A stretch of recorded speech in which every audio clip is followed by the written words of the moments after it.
Hello and welcome to Talking Pharmaceuticals, an interview series brought to you by Making Pharmaceuticals and Distributing Pharmaceuticals. I'm Victoria Emerton, Conference Director for the events which next take place in April 2025. And in the lead up, I'll be joined by experts from UK Pharma to share insights, opinions and practical advice, providing a fresh perspective on key challenges and opportunities in the industry and to look ahead to their involvement in the events. I'm delighted to be joined today by Brendan Fish, Director of Biologics and RNA Centre of Excellence at the Centre for Process Innovation. Thank you very much for your time today, Brendan, and thank you for joining me on Talking Pharmaceuticals. You're welcome. It's a pleasure to talk to you this afternoon. So you'll be coming to Making Pharmaceuticals for the first time in April, so it'd be great to have you there. And you're involved in a panel discussion put together by NEPIC. So we're going to cover some of the things that you do at the CPI, just to give people an insight of what expertise you can offer when you come to the event. So the biopharmaceutical industry faces significant challenges in scaling and commercialization, with development cycles often taking 10 to 15 years and costs exceeding billions per successful product. So what are the key drivers behind these extraordinary timelines and costs? Yeah, that's a really great question, and one that we get asked a lot. So we have lots of SMEs and innovators and academics coming to us with their wonderful molecules that they want to develop. And they always ask, how come it takes so long and it costs so much? And there's a variety of reasons. Predominantly, I think for biologic molecules, it's the complexity of those molecules. So compared to small molecule drugs, they're significantly more complex. The analogy that people use a lot is like comparing aspirin, which has got a molecular weight of about 180, to an antibody, which is a fairly standard biological medicine, which has a molecular weight of 150,000. So in terms of size, they're significantly different. And people talk about comparing things like a skateboard to a Formula One car. They're both forms of transport. A skateboard's got about 20 different components to it. A Formula One car has about 80,000 components, and a lot more can go wrong. So complexity is a problem. So how you make those and how you ensure that they're exactly what you've made is what you want to make is quite a challenge. The next thing is the technical challenges associated with the actual physical production of these things. So what biotechnologists do is genetically engineer cells, maybe yeast or mammalian cells, to grow and express the protein you're interested in, whether it be a protein or an antibody or a growth hormone or insulin or something like that. We're getting the cells to do all the hard work. And although we know a huge amount about biology and a huge amount about cells and cell biology, we don't know everything. And that scale up and production and keeping those cells happy and making sure they do what we want them to do can be a challenge. And then finally, associated with that challenge of production is that these medicines need really specialized facilities, specialized equipment, and specialized expertise. So having those adds time, complexity, and cost. And I guess that the final thing is, and this applies to all medicines really, that there's regulatory complexity and the stringent safety and efficacy rules that we have to follow for medicines. And there's always a failure rate, but that applies to small molecules as well. So I think that people say, why does it cost so much? Why does it take so long? These are complex and difficult molecules to make, and therefore it's going to take a little bit longer and be a little bit more expensive. It does sound fantastically complicated, and I guess that there must be some ingenuity and innovation that can be used to speed things up. So, in your experience, what innovative approaches are leading biopharmaceutical companies implementing to compress development timelines and reduce costs, while obviously maintaining quality and regulatory compliance? Yeah, and that's I thought you might ask that. That's the obvious kind of follow-up. So it costs too much and it takes too long. So what can we do to improve those two things? So the first thing is really around platforms. So platform technology, so platform manufacturing. So if you can have a way of making these medicines that you can reuse across multiple products, you can do things quickly and essentially cheaper. And those platforms exist for antibodies now. So, and the industry is adopting more and more platform technologies for making these, which simplifies things. The next thing to reduce cost of goods and go faster is really anything that improves productivity. So the primary productivity driver is, once you've created a cell that produces the product you want, how do you make sure that that cell makes as much of that product as it possibly can? So, for example, if you have a cell line that produces 5 grams of your product per litre of fermentation versus one that makes 1 gram per litre, you're getting 5 times as much product, so 5 times cheaper for the same process. So anything that improves productivity.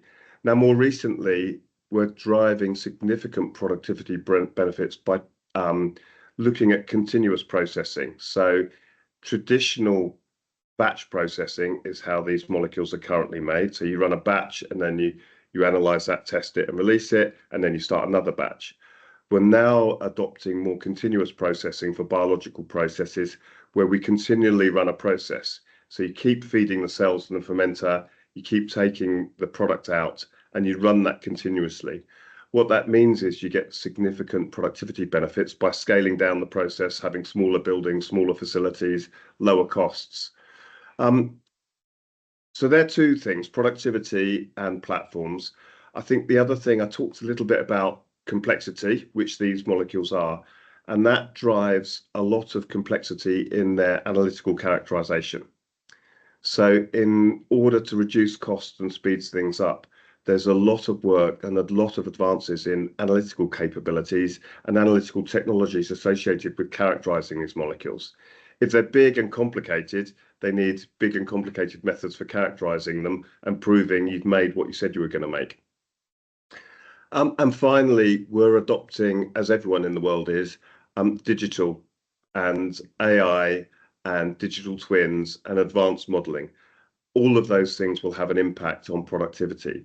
So we're doing things like having digital twins to model our processes, using machine learning and quality by design to predict any scale-up challenges and help speed up processes and maximize productivity.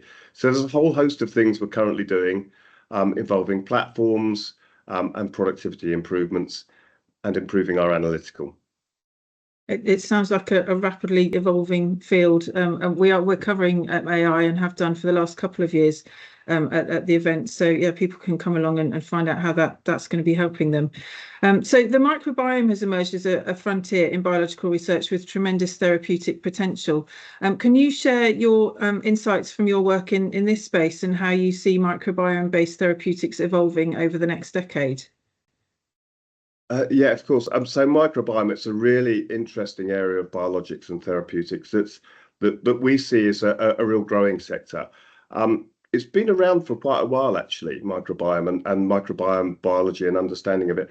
I first came across this about 30 years ago. I did as a postdoc scientist, I worked in a school of nutritional sciences in Canada, where they were very interested in putting probiotic bacteria into yogurts and things for health. To be honest, 30 years ago, I was a little bit skeptical. I thought, really, does this do anything for human health? I think roll the clock forward 30 years, and there's some really strong evidence that these your gut bacteria and how they can have a significant impact on your human health. There's some really strong data around cancer, where certain patients with cancer, how well they respond to the treatment regimes we give them depends on their gut bacteria. So you could envisage a world where we change some of the flora in different people's gut and they respond differently to cancer. And there's really strong, solid evidence that works. So they definitely have an impact on human health. It is a growing sector. There's people working on inflammatory bowel disease, cancer I've already mentioned, ulcerative colitis, and infectious disease. There's a whole host of people working on microbiome and how that influences human health. So we see this as a real growth area. A couple of things we're doing at CPI. So we've worked with a company called an SME called Biopharmaceutical, and they're making alternatives to breast milk that mimic what mothers pass on to their children through their breast milk. So they're taking the good bacteria that you would have in breast milk and formulating that into a formula that mothers can feed their babies with. So not all mothers can breastfeed, and we're helping them develop that to give those babies the right gut bacteria and a really good start to life. So that's a really interesting thing we're doing with a company called Biopharmaceutical, so making an artificial breast milk with the good bacteria in it. The other thing we're doing is working with something called phage or bacteriophage. So bacteriophage are essentially viruses that can infect bacteria and essentially kill them. So they're a way of, if you can exploit phage, you might be able to use them as alternatives to antibiotics. So there's a real big interest because of the concerns with antimicrobial resistance. Can we find alternatives?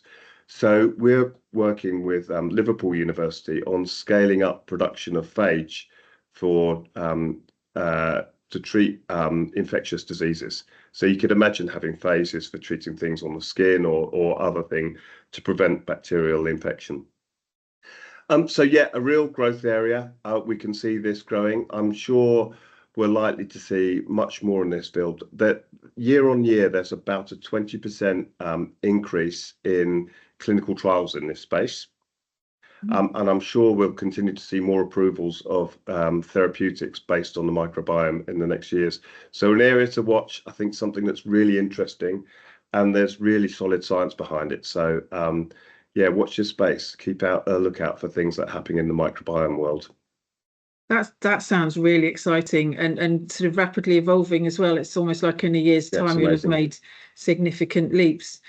Brilliant. So Brendan's going to be coming to the event, hopefully for both days. You're taking part in a panel discussion, as I said, facilitated by NEPIC, and that's on the 30th of April on the second day.